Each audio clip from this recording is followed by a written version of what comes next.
días, mis queridos hermanos y amigos.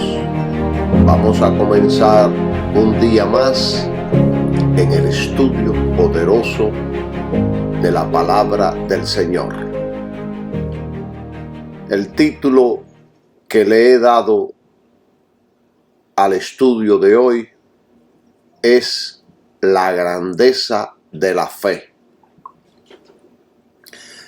Vamos a hablar bastante de la fe y vamos también a hablar asuntos importantes sobre la vida de nosotros los cristianos.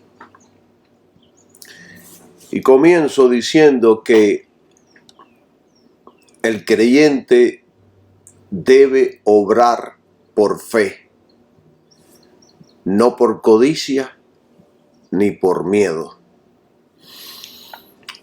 Cuando un creyente le da a la obra de Dios dinero o servicio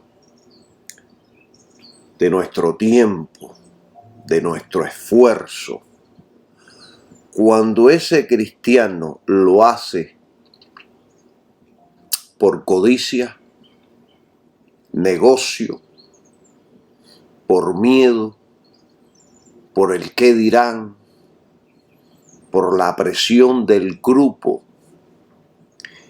y no lo hacemos por fe, por amor a la obra del Señor, alegremente, por motivos santos, puros y buenos, estamos pecando contra Dios. La Biblia dice en Gálatas capítulo 5 versículo 6, la fe obra por el amor. George William en su comentario dice sobre este versículo, la fe es el medio de la justificación y el amor es la evidencia de la justificación. Pablo dice que la fe actúa por medio del amor. La fe genuina, Pablo dice que actúa por medio del amor. Entonces, ¿cómo yo puedo explicar esto bíblicamente en la práctica? En Lucas capítulo 10, versículo del 25 al 37, encontramos un buen ejemplo de lo que es la fe que obra por amor. Vamos a leer Lucas capítulo 10 y vamos a entrar a desarrollar este poderoso mensaje que tenemos en el día de hoy. Lucas 10 del 25 al 37. Lo voy a leer todo. He aquí un doctor de la ley se levantó y dijo para probarle, Maestro, ¿qué haré para heredar la vida eterna? Y él dijo, ¿qué está escrito en la ley como lees? Y él respondió, dijo, amarás al Señor tu Dios con todo tu corazón y con toda tu alma y con toda tu fuerza y con toda tu mente y a tu prójimo como a ti mismo. Y le dijo, bien has respondido, haz esto y vivirás. Pero él queriendo justificarse a sí mismo dijo Jesús, ¿y quién es mi prójimo? Y respondiendo Jesús dijo, un hombre descendía de Jerusalén a Jericó y cayó en manos de ladrones, los cuales le despojaron e hiriéndole se fueron dejándole medio muerto. Y aconteció que descendió un sacerdote por aquel camino y cuando lo vio pasó por el otro lado, y asimismo un levita cuando llegó cerca de aquel lugar y lo vio pasó por el otro lado. Pero un samaritano, un enemigo de los judíos que iba de camino, vino a donde él estaba y cuando lo vio tuvo compasión de él y acercándose vendó sus heridas, echándoles aceite y vino y poniéndole sobre su cabalgadura lo llevó al mesón y cuidó de él. Y al otro día al partir sacó 2 denarios y los dio al mesonero y le dijo: cuida de él y todo lo que de más gastares, yo cuando vuelva te lo pagaré. ¿Quién pues de estos 3 te parece que fue el prójimo del que cayó en manos de los ladrones? Y él dijo: el que mostró con él misericordia. Entonces Jesús le dijo: ve y haz tú lo mismo. Aquí en esta historia tenemos un ejemplo claro de la fe que obra por amor. En el relato del buen samaritano, Jesús enseña cómo la fe en Dios y el entendimiento de su voluntad se manifiesta en acciones movidas por el amor hacia el prójimo. Entonces, resumiendo este ejemplo, vemos aquí un hombre judío es asaltado, golpeado y dejado medio muerto en el camino. Primero pasa un sacerdote y luego un levita, pero ambos lo ignoran porque estaban preocupados por sus propias agendas o temerosos de contaminarse. Finalmente, un samaritano que culturalmente era enemigo de los judíos, lo ve, siente compasión y decide ayudarlo. El samaritano no solo limpia y venda sus heridas, sino que lo lleva a una posada y paga por su cuidado, asegurando que recibiera atención hasta su completa recuperación. Y esta historia, mis queridos hermanos y amigos, es la fe que actúa por amor. Y en este relato vemos 3 cualidades de una fe genuina que desciende de arriba. Alabado sea su nombre. Aquí vemos fe en acción. El samaritano demuestra un entendimiento práctico de lo que Dios espera de cada uno de nosotros. Amor al prójimo como a uno mismo. Aquí vemos en esta historia motivación por amor.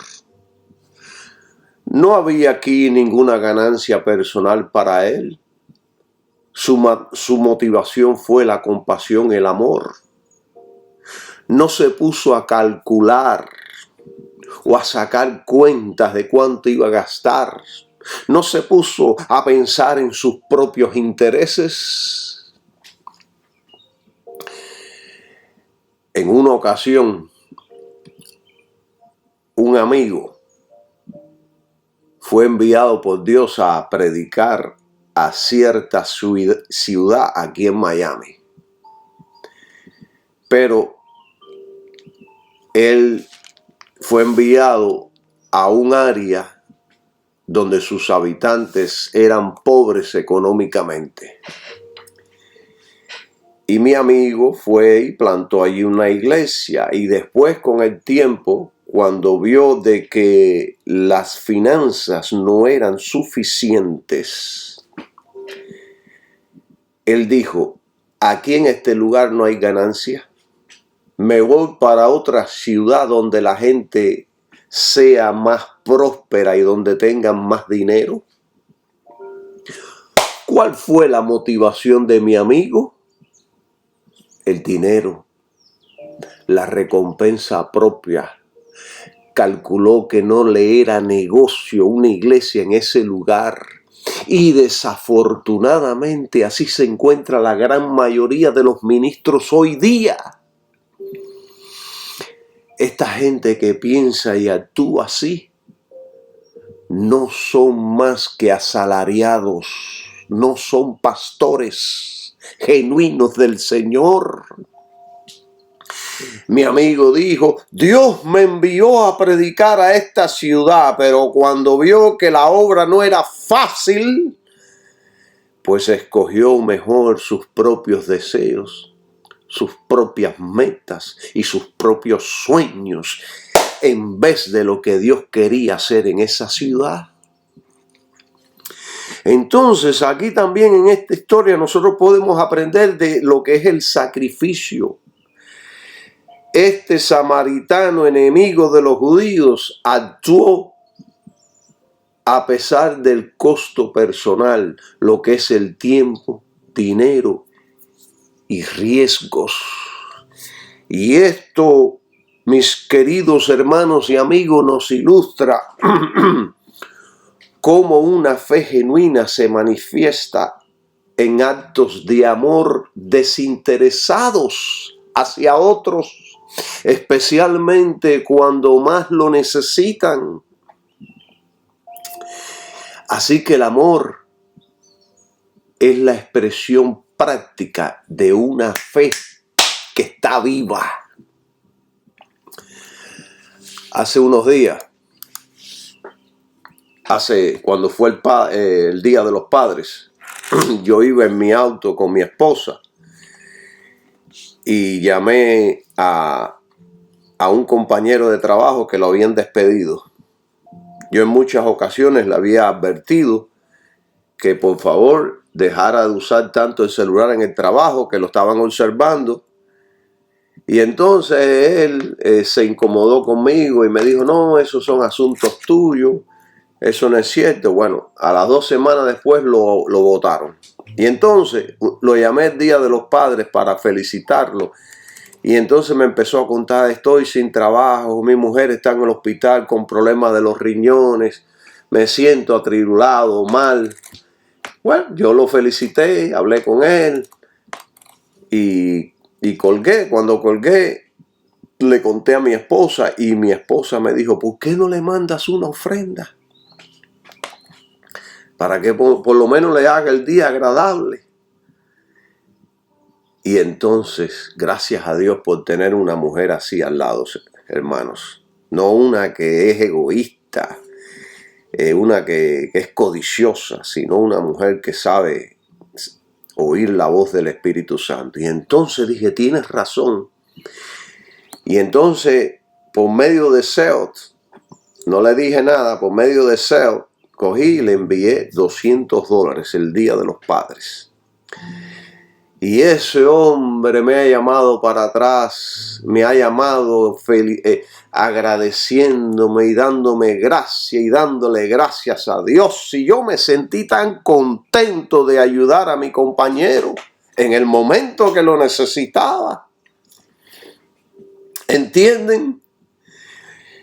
Entonces, esto ilustra una fe genuina. Esta historia ilustra una fe genuina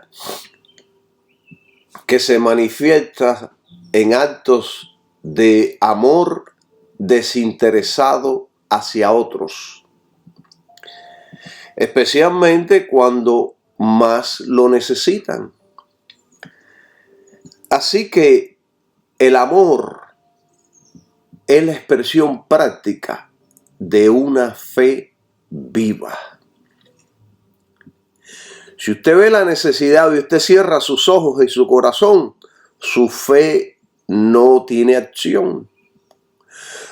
Cuando su fe es dominada y controlada, y escuche esto que voy a decir es súper importante, porque cuando su fe, la fe que muchos tienen hoy día, es controlada y dominada por el odio, por la envidia, por la codicia, por la amargura, no es fe de Dios.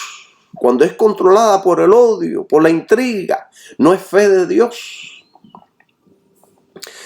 Muchos cristianos tienen el corazón lleno de odio, de rechazo, de acepción de personas, tienen prejuicios contra razas.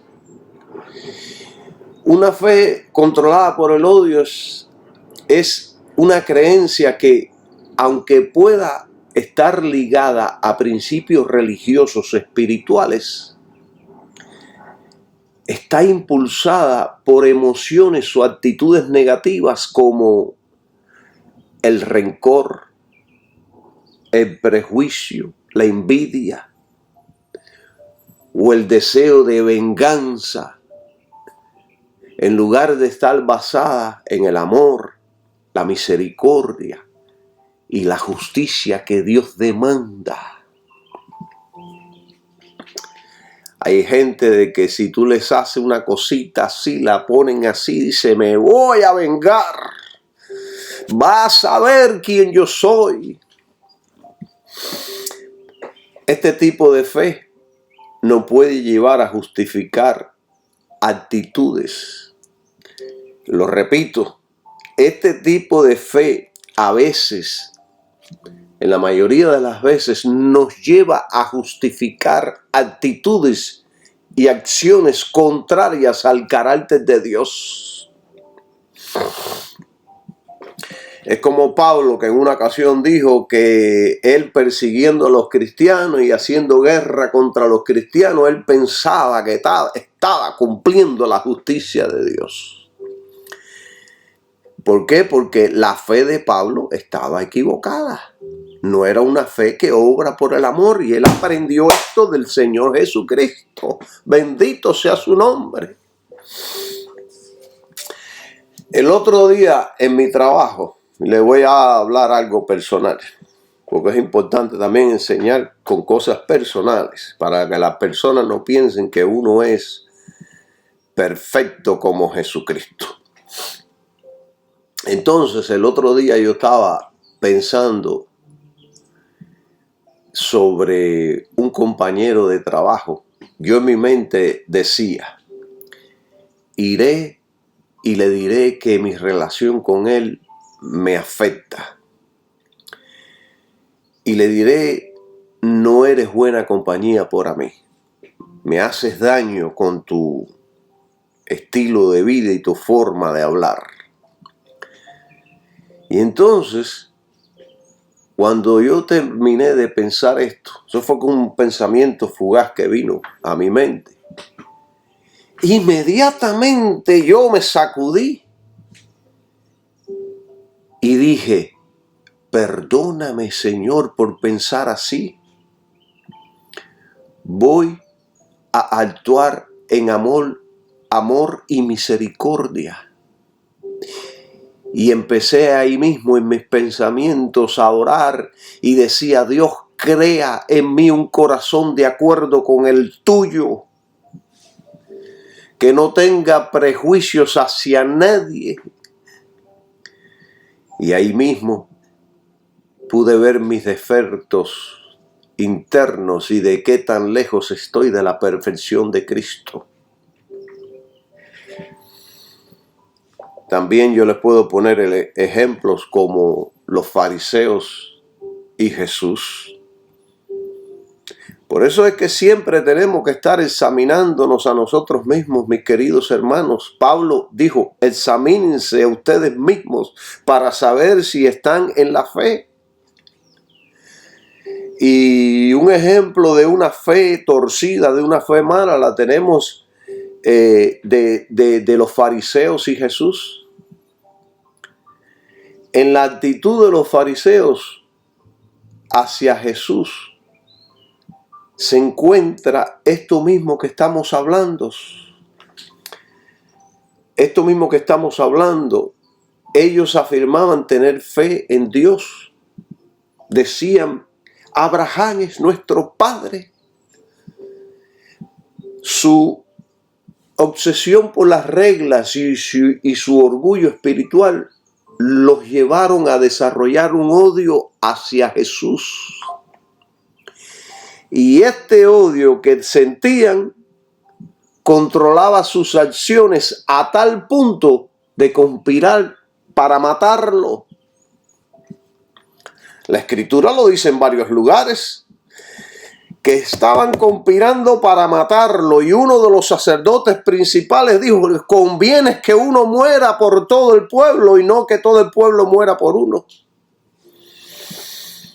Este sumo sacerdote que dijo eso profetizó ese día sin él saber que estaba profetizando. O sea que Dios usó a un impío, a un falso religioso, para profetizar una verdad. Ay, alabado sea Jesús, el nombre del Señor Jesús. O sea que Él puede utilizar a quien sea. Utilizó un burro, ¿cómo no va a utilizar a esta persona?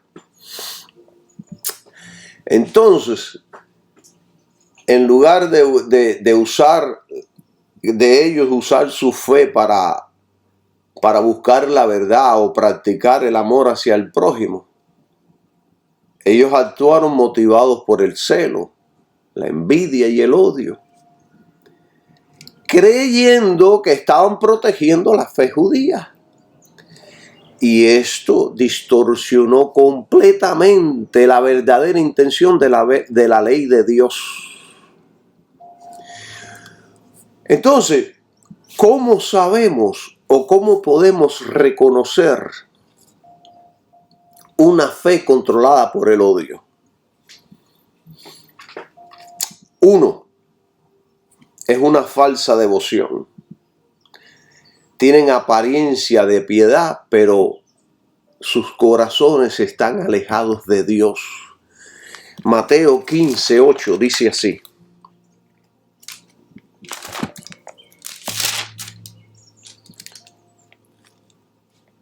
este pueblo se acerca a mí con su boca. Alaban a Dios, glorifican a Dios con su boca. Y de labios me honra, pero su corazón lejos está de mí. Es una falsa devoción, es una hipocresía. Segundo, una falsa fe controlada por el odio tiene la costumbre de lanzar juicios severos, juzgar y condenar a otros sin misericordia. Y la Escritura nos enseña que cuando vayamos a hablar con una persona que está caído, que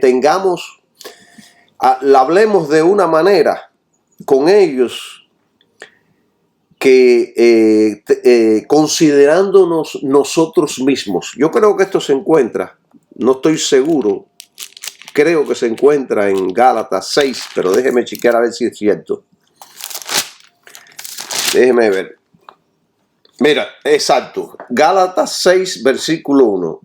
Hermanos, si alguno fuere tomado en alguna falta, vosotros que sois espirituales, restaurad al tal en espíritu de mansedumbre, considerándote a ti mismo, no sea que tú también seas tentado y caigas. La palabra caiga la agregué yo, porque es lo que nos va a indicar el texto. Es como dijo un pensador inglés allá en el 1800, la vida está llena de cáscaras de plátanos. Cáscaras de plátano, que significa que cualquiera puede caer, cualquiera puede resbalar. Entonces, no usemos juicios severos, no condenemos ahí a rajatabla sin misericordia, porque también nosotros podemos caer. Lo otro es el número 3 es tener un orgullo espiritual. Y eso significa que nos creemos superiores a los demás y alimentamos resentimientos contra quienes piensan o actúan de manera diferente. Nosotros, por supuesto, los cristianos, hemos sido privilegiados con la gracia de Dios. Y debemos, por aquellos que piensan diferente a nosotros, como son los judíos, los musulmanes, los indios, los chinos, todas las religiones del mundo. ¿Qué debemos hacer? Orar, enseñarles, predicarles para que se conviertan y puedan ser liberados del lazo en el cual están cautivos, pero hacerlos con sabiduría, con misericordia, deseando profundamente en nuestros corazones que puedan ser salvos. Bueno, así que así hay muchas personas que tienen un orgullo espiritual tan grande que aún por su religión matan, asesinan y destruyen si tienen que hacerlo. Tienen acciones destructivas, usan la fe como justificación para dañar o excluir a otros. Los cristianos debemos ser diferentes en todos estos asuntos. Así que de esta manera, con esto que yo he mencionado, podemos ver cuando es una fe mal orientada, cuando es una fe que tiene odio, cuando es una fe que no desciende del Padre. Así que Dios nos llama a una fe que actúe por amor. Gálatas 5:6 lo explica y nos advierte contra una religión vacía que lleva a divisiones, odio y violencia. El cristianismo no es violencia. El cristianismo no es como hicieron los católicos en las cruzadas, que salían a conquistar por medio de la espada y del asesinato y de la imposición su religión cristiana, su religión católica. No. Ese no es el cristianismo. Una fe controlada por el odio no proviene de Dios, sino de corazones que no han sido transformados por la gracia de Dios. Fíjense que Juan el apóstol dijo, si alguno dice, él dijo allí en primera de Juan 4:20, si alguno dice yo amo a Dios y aborrece a su hermano, es mentiroso. O sea que una fe genuina ama a su hermano. Ahí tenemos el ejemplo en Abel y Caín. Caín, la fe de Caín era defectuosa. ¿Y qué sucedió? Mató a su hermano. Y entonces el apóstol dice, no seamos como Caín, que mató a su hermano. Es de suma importancia reflexionar sobre cómo discernir si su fe está verdaderamente alineada con el amor de Dios o si se ha desviado hacia actitudes anticristianas. Por eso debemos examinarnos diariamente. Como yo, que cuando estaba pensando esto de mi amigo, ahí tomé acción y me corregí inmediatamente, orando y pidiéndole perdón a Dios. Así que yo les doy un consejo. No se dejen influenciar por el mundo, por las noticias y comentarios de gente importante del mundo. Yo recuerdo hace unos cuantos años, cuando la pandemia, gran número de cristianos empezaron a hablar de los chinos, aborreciéndolos y diciendo mil barbaridades de que eran una plaga para el mundo, que necesitaban ser erradicados. Porque estos cristianos se estaban haciendo eco de autoridades del gobierno. Miren, hermanos, Dios es Dios del chino. el árabe, el ruso, el haitiano y del cubano también. No hemos sido llamados a aborrecer ni odiar a ciertas razas. Fuimos llamados a una fe que actúa por amor. Por eso examínese para ver lo que hay en su corazón y pida a Dios que lo limpie. Alabado sea el nombre de mi Señor Jesucristo. La esencia del cristianismo no es la ley. Eclesiastés dice, no seas demasiado justo, porque a veces si somos demasiado justos cometemos injusticia. Sino que la esencia del cristianismo es una relación personal con Jesucristo. Nuestra fe cristiana se basa en una persona, Jesucristo. El poder del cristianismo no es la obediencia a ninguna ley, sino el amor a Jesucristo. Y por amor a Cristo servimos y vivimos una vida que agrada a Dios, de acuerdo con la justicia de la ley de Dios. No somos salvos por la ley, sino únicamente por medio de Cristo y de su sacrificio. No somos justificados por la ley, sino por la sangre de Jesucristo. Romanos 5:1.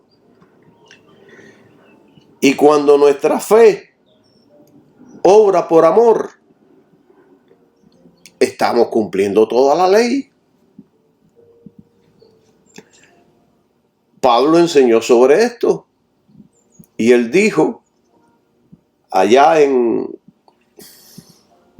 Gálatas 5:14, porque toda la ley en esta sola palabra se cumple: amarás a tu prójimo como a ti mismo. O como lo dijo allá en Romanos 13. Vamos a Romanos 13 para leerlo. Me gustaría leer esto completo para no cometer errores. Romanos capítulo 13 del versículo 8. Romanos 13. El versículo 8. Miren lo que dice. Romanos 13, 8. Hasta el 10. No debáis a nadie nada, sino amaos unos a otros, porque el que ama a su prójimo ha cumplido la ley. Porque no cometerás adulterio, no matarás, no hurtarás, no dirás falso testimonio, no codiciarás. Y cualquier otro mandamiento se resume en esta frase: amarás a tu prójimo como a ti mismo. El amor no hace mal al prójimo, así que el amor es el cumplimiento de la ley. Esto está fuera de serie. Los Gálatas sabían esto, pero ahora los Gálatas estaban volviendo la ley. Y un poco de levadura, decía Pablo, leuda toda la masa. Para los judíos, la levadura representaba casi siempre una mala influencia. Lo que Pablo quiere decir es que el legalismo hay que erradicarlo de nuestras vidas antes que nos destruya como creyentes. Y el legalismo es querer justificarse por las obras de la ley. También es agregarle a la gracia que nos salva un poco de ley para justificarnos. Pero yo he enseñado bastante sobre esto y les he dicho que uno es justificado únicamente por Jesucristo. Pero después tenemos que llevar un estilo de vida de acuerdo como nos enseña la ley. Pero bueno, los creyentes Si usted quiere aprender más sobre la ley, vaya ahí a las redes sociales y encuentre todos los estudios sobre la ley. Hay 7 estudios profundos sobre la ley y la gracia. Todos los creyentes en Cristo somos libres, pero nuestra libertad ama a su prójimo como a uno mismo. Pablo, quien era un erudito de las Escrituras y dirigido por el Espíritu Santo, dijo algo muy poderoso para todos los creyentes que acabamos de leer ahí en Romanos capítulo 13, versículo 8 al 10, que dice, no del 7, 13 del 7 en adelante, dice, no debáis a nadie nada. Y yo en el pasado enseñé sobre estos asuntos de las deudas. Si desea oír el estudio, lo titulé, ahí están en las redes sociales, las deudas. Quizás esta advertencia usted no necesite oírla, porque usted no le debe nada a nadie, pero el Espíritu Santo, quien lo sabe todo, lo habló por medio de Pablo para todas las generaciones de cristianos, porque la realidad es que todos somos deudores de algo. Y les voy a explicar. En los tiempos de Pablo, algunos tergiversaban la oración del Padre Nuestro diciendo, perdónanos nuestras deudas como nosotros perdonamos a nuestros deudores.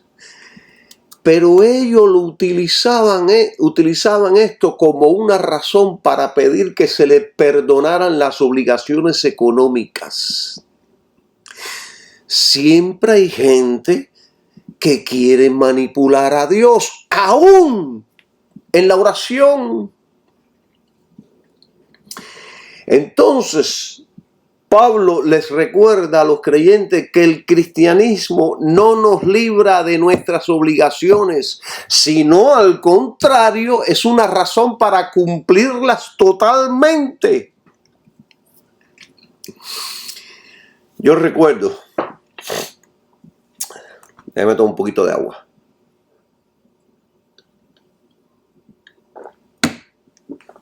Yo recuerdo hace solo unos años un montón de falsos apóstoles y profetas hacían campañas para cancelar las deudas económicas que los cristianos tenían. Y entonces un montón de bobos corrían a dar sus últimos ahorros para que las deudas de tarjetas de crédito, de la casa, del auto, fueran borrados de las computadoras. Hermanos, yo le digo con sinceridad, yo no entiendo el por qué hay tantos creyentes que actúan estúpidamente y le creen estas sandeces a estos estúpidos que se presentan en los púlpitos. Si usted tiene deudas económicas, las tiene que pagar. Dios es justo y santo, no es tramposo como usted. Pídale a Dios inteligencia y sabiduría para cumplir con sus obligaciones, pero no le deba nada a nadie. La única deuda que el cristiano tiene que pagar todos los días y nunca acaba es la deuda del amor que tiene con todos los hombres. Alguien dijo en cierto lugar, la deuda del amor sigue con nosotros permanentemente y nunca nos deja. Es una deuda que devolvemos todos los días y que debemos siempre. Y es una realidad. Entonces, Pablo enseña que si una persona trata de cumplir esta deuda del amor honradamente, honestamente, cumplirá automáticamente todos los mandamientos de la ley. Yo les voy a explicar. Número 1, cuando uno está caminando en amor, andando en amor, obrando en amor, no cometerá adulterio. Porque cuando dos personas se dejan llevar por sus pasiones, no lo hacen porque se quieren demasiado, sino porque se quieren demasiado poco. En el amor verdadero hay respeto y dominio propio que nos libra del pecado del adulterio.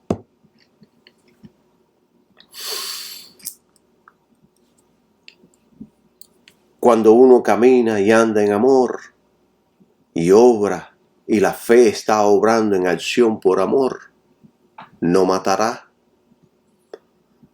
Porque el amor no trata de destruir, sino de edificar. Es siempre amable y trata. Escuche, cuando usted realmente está caminando y andando en amor, usted tratará de destruir no a su enemigo, sino la enemistad, convirtiéndola en amistad. Por eso es bueno que de vez en cuando llamemos a aquellas personas con las cuales tenemos pleitos para que se sanen las relaciones. Yo recuerdo a un amigo pastor que lo invadió como una locura temporal. Se puso paranoico y decía: todo el que no esté conmigo es mi enemigo y los voy a destruir. Así decía desde los púlpitos. Pobre hombre. Bueno, cuando uno está caminando en amor y obrando en amor y la fe está activa y obrando por el amor, no robará. Porque el amor tiene más interés en dar que en tomar. Yo tengo en mi posesión muchas tarjetas de crédito de mi centro de trabajo. Pero nunca he usado este beneficio a mi favor. Puedo libremente usarlas y nadie se da cuenta. Pero nunca he comprado nada personal con las tarjetas de crédito del negocio. El temor de Dios y el amor a mis semejantes me hace actuar y caminar así. No soy un ladrón. Y un ministro debe conducirse así y no hacer nada ni manipular a nadie para ganancias personales, porque de lo contrario se convierte en un ladrón y actúa como un ladrón y como un delincuente. Y como dijo Pablo, cuando andas y caminas en amor, no codiciarás, porque la codicia es un deseo incontrolado de cosas prohibidas.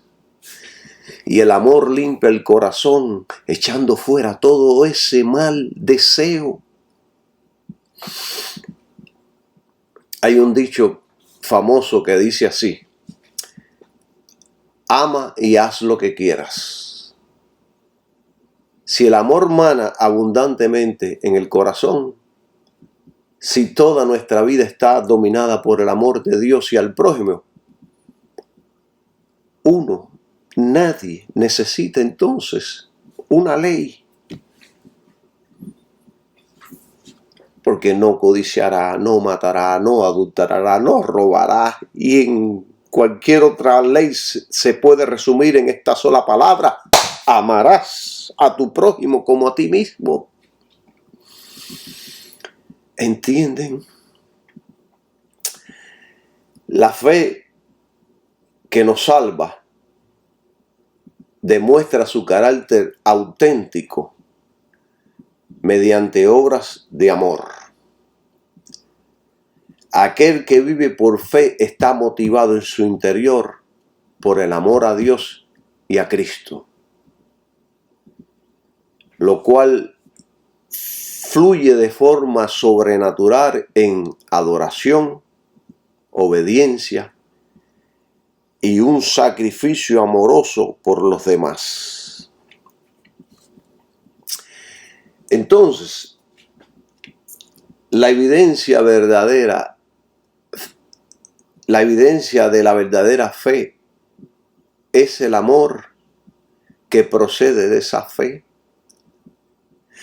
La fe sin amor es una fe incompleta. Es como si fuera un auto sin timón o un barco sin rumbo. Una fe sin amor es, como dijo Santiago, como las olas del mar que son impulsadas por el viento de un lado a otro. Santiago, capítulo 3, dice algo muy poderoso que yo quiero compartir con ustedes referente a todo esto que estamos enseñando. Dice Santiago capítulo 3, versículo 14 al 16, dice, escuche bien esto. Si tenéis celos amargos y contención en vuestro corazón, no os jactéis ni seáis mentirosos contra la verdad. Esta sabiduría no es la que desciende de lo alto, sino terrenal, animal y diabólica. Porque donde hay celos y contención, allí hay confusión y toda obra perversa. Después vamos a mencionar el versículo 17 y el 18, pero ahora vamos a quedarnos aquí en el 16. Entonces, si un creyente tiene estas condiciones que hemos mencionado, que menciona la palabra de Dios, si está sufriendo estas condiciones en su corazón, en su mente, este creyente no tiene verdadera sabiduría. Aunque este creyente defienda el cristianismo, la persona es falsa en su fe y miente en contra de la verdad. Todos estos estudios que yo les estoy dando no son para condenar a nadie, sino para crecer y para que aprendamos a examinarnos, para que sepamos si realmente estamos en la fe de Cristo. Así que si por medio de estos estudios nos sentimos contristados o amenazados por nuestras limitaciones, tranquilo. Es una buena señal de que estamos en el camino correcto para crecer. Porque si no sentimos la necesidad, entonces sí que hay un grave problema. Yo personalmente siento la necesidad de crecer y madurar todos los días un poco más. Cuando miro a la perfección de Cristo, veo cuán lejos todavía estoy. Así que con esto que acabo de mencionar, de que acabo de leer de estos versículos, yo les voy a mencionar, aquí enseña 8 características de la sabiduría falsa. Pero notemos que el Espíritu Santo le llama aquí sabiduría. O sea, es una sabiduría. Pero es una que no desciende de lo alto, sino que es animal, terrenal y diabólica. Es una sabiduría. Y a los hombres les agrada este tipo de sabiduría. A la carne le agrada este tipo de sabiduría. A la carne le encanta vivir de acuerdo con esta sabiduría que es terrenal, animal y diabólica. Miren, yo les voy a mencionar 8 características de esta sabiduría. 1. Celos. Celos amargos. No celos, el celo es bueno, pero hay celos amargos. Contención en el corazón. Jactancia en la profesión. Es terrenal. Solo considera esta vida. Sensual, que vive para satisfacer los apetitos animales que uno tiene. Es satánica, es inspirada por los demonios, es perturbadora. Ahí está toda obra perversa. Y hay en esta sabiduría 3 clases de hombres: los terrenales, los animales y los diabólicos, que no voy a entrar en detalles sobre esto, pero yo di un estudio hace mucho tiempo sobre estos 3 tipos de hombres. El terrenal, que vive pensando nada más en las cosas de esta tierra. El animal pierde ya la sensibilidad. Se vuelve como un loco, como un animal que solo quiere satisfacerse a sí mismo, tener la panza llena. Y después están los diabólicos, que ya son controlados totalmente por los demonios, han sido poseídos por demonios. No entro en estos detalles ahora. Esto lo dije como un aditivo. Pero si alguien se encuentra con alguna de estas perturbaciones, con esta situación interna, necesita ser liberado cualquiera de estos 3. Y la liberación solo se encuentra en Cristo. No hay otra forma de liberarse. Si Cristo no lo hace, va a seguir en oscuridad y en muerte. Nada. No hay medicina, no hay filosofía, no hay sistema, no hay método, no hay pasos que libere a una persona de estas situaciones. Solo Cristo, alabado sea su nombre. Solo la verdad del Evangelio nos libera y nada más. Miren, siempre en la iglesia hemos tenido muchos problemas y muchas situaciones. Pero uno de los más graves, los que estamos viviendo, los actuales, es la de ministros y cristianos que son dominados por una vida de placer, por el mundo. Y una vida de placer y de amor por el mundo tiene consecuencias terribles. Hace que las personas se sientan rivales unas de otras. Compiten entre ellos. Son poderes bélicos en potencia. Ellos están en guerra unos con otros. Desean el dinero, poder, prestigio, posesiones terrenales, gratificación de las concupiscencias corporales. Yo recuerdo de un pastor amigo que decía desde los púlpitos, y me da pena repetir esto, pero tengo que decirlo como medio de enseñanza: ¿quién quiere ser rico? Y todos decían, yo. ¿Quién quiere poder? Yo. ¿Quién quiere ser famoso? Yo.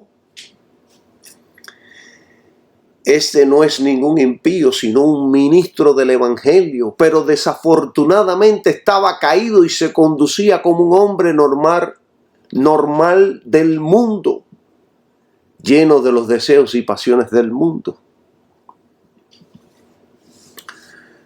Cuando todos en el mundo se esfuerzan por poseer las mismas cosas, la vida se convierte en un campo de batalla. Se pisotean unos a otros para llegar antes. Te dicen, hay que subir a la cima. Harán lo que sea para eliminar a un rival. Yo recuerdo a un amigo que decía desde los púlpitos, en mi iglesia el único gallo puedo ser yo. Si alguien me hace sombra, me deshago del gallo.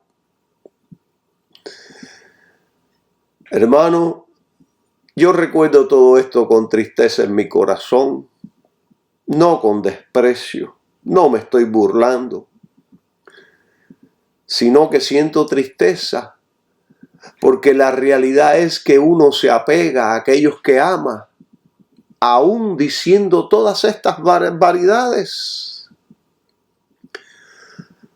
Por otro lado, vemos que la obediencia a la voluntad de Dios une a las personas, porque su voluntad es que se amen y se sirvan mutuamente, pero el ansia de placer, poder y fama distancia a las personas y arruina las relaciones entre hermanos.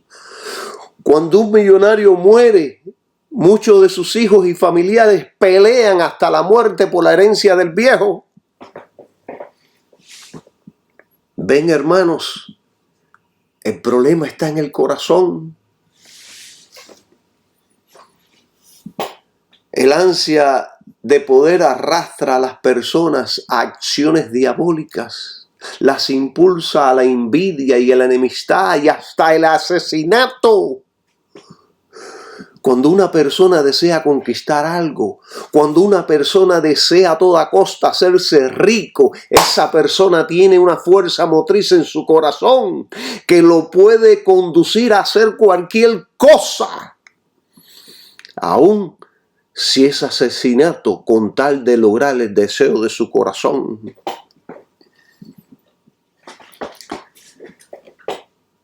Esta terrible plaga trabaja de esta forma. Escuche. La persona desea algo. Le viene un deseo de algo a su pensamiento. Y no lo filtra por la palabra de Dios. Entonces, ¿qué sucede con ese deseo? Empieza a dominarle el pensamiento. Se encuentra pensando en ello todo el tiempo. Tanto en el día como en la noche, cuando tiene que dormir, está pensando. Ese pensamiento entonces se convierte en una pasión dominante. Empieza a imaginar maneras para obtener lo que implica fraude, mentiras, robo, trampas, desilusiones a sus hermanos, familiares y amigos, y como último recurso puede aún asesinar a quienes se le opongan. Hermanos, todo esto puede mantenerse en la mente por un tiempo y de pronto de la imaginación pasa a la acción y empieza a dar pasos terribles que son necesarios para obtener sus metas y deseos internos. Fue por eso que el Espíritu Santo alertó ya hace más de 2000 años que los que quieren enriquecerse caen en muchos pecados, lazos y trampas. Fíjense si esto es cierto, que todos los crímenes del mundo empiezan por un deseo del corazón. Y si lo abrigas por mucho tiempo, acaba por llegar a la acción. Es por eso, por lo que está escrito allá en Proverbios 23, 26, donde Dios nos dice, hijo mío, dame tu corazón y miren tus ojos por mis caminos. Su corazón y mi corazón le pertenecen a Dios. Sus pensamientos y deseos le pertenecen a Dios. Usted es el templo de Dios. Usted ya no se pertenece a usted mismo. Lo enseña Pablo. Así que el ansia por el placer, el dinero, la fama y poder, ¿saben lo que hace? Termina por cerrar la puerta de la oración. Porque sus oraciones se limitan a gratificar sus deseos, son egoístas y por lo tanto no es posible que Dios las conceda. Entonces, si Dios no lo está concediendo, ¿quién es? No es Dios. ¿Quién le está concediendo sus deseos egoístas y malos? ¿Quién? La oración nuestra debe ser: Padre, hágase tu voluntad. La persona que está siendo dominada por el placer es que se cumplan mis deseos, mis sueños y mis metas. Pero ningún egoísta y avaricioso puede orar efectivamente porque sus deseos no son rectos ante Dios, su corazón no es recto. En resumen, para terminar este tema y después voy a empezar con otro. En esta vida tenemos que escoger entre nuestros deseos y la voluntad de Dios. Si escogemos nuestros deseos, nos alejamos de nuestros semejantes y desafortunadamente también de Dios. Bendiciones para todos y que tengan un maravilloso día. Seguiremos enseñando más adelante sobre la fe que agrada a Dios, sobre la grandeza de la fe que tenemos nosotros los cristianos. Bendiciones para todos. Amén.